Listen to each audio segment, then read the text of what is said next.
Cyberabad police ने जाली सरकारी अहकामात और गैर कानूनी ज़मीन फ़रोख्त गैंग का पर्दाफाश कर दिया, 3 गिरफ्तार। साइबराबाद पुलिस ने गंडीपेट की सरकारी ज़मीन से मुतालिक जाली सरकारी अहकामात और फर्जी दस्तावेज़ात तैयार करके ज़मीन फ़रोख्त करने वाले एक बड़े गिरोह का भांडा फोड़ दिया। पुलिस के मुताबिक मुलजिमान ने गंडीपेट गाँव के सर्वे नंबर 18 में वाक़े तकरीबन 10 एकड़ सरकारी ज़मीन को अपनी मिल्कियत ज़ाहिर करने के लिए जाली सरकारी अहकामात और दस्तावेज़ात तैयार की और उन्हें व्हाट्सएप व सोशल मीडिया पर फैलाया।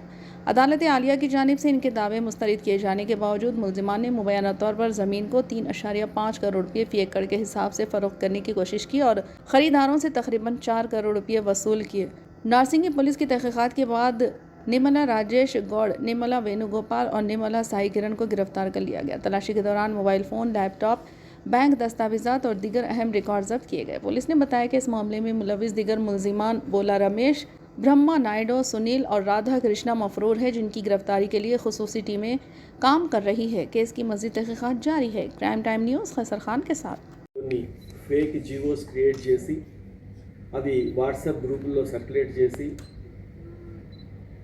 కోర్టులని తర్వాత రెవెన్యూ అఫీషియల్స్ని కూడా తప్పుదావ పెట్టించి రియల్ ఎస్టేట్ మార్కెట్లో దీన్ని మిస్లీడ్ చేస్తూ ఒక డబ్బులు సంపాదించాలనే కుట్రని నార్సింగి పోలీసులు, cyber crime and EOW teams కలిసి క్రాక్ చేయడం జరిగింది.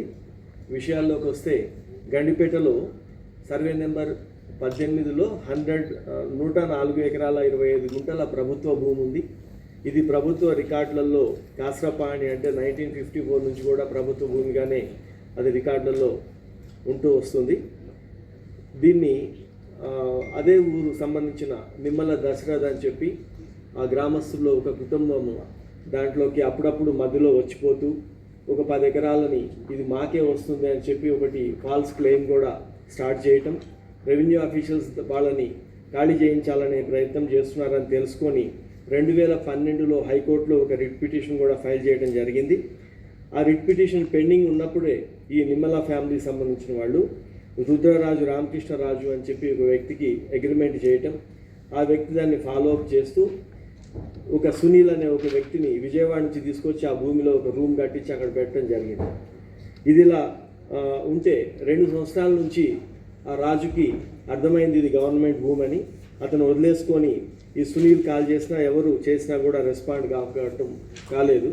అప్పుడు నిమ్మల ఫ్యామిలీని ఆ సునీల్ దాంట్లో కంటిన్యూ చేస్తూ వచ్చారు. వెరీ రీసెంట్లీ అంటే 6/10/2025 లాస్ట్ ఇయర్ అక్టోబర్లో ఆ రిట్ పిటిషన్ని హైకోర్టు కొట్టివేస్తూ అది ప్రభుత్వ భూమిగానే పరిగణించింది.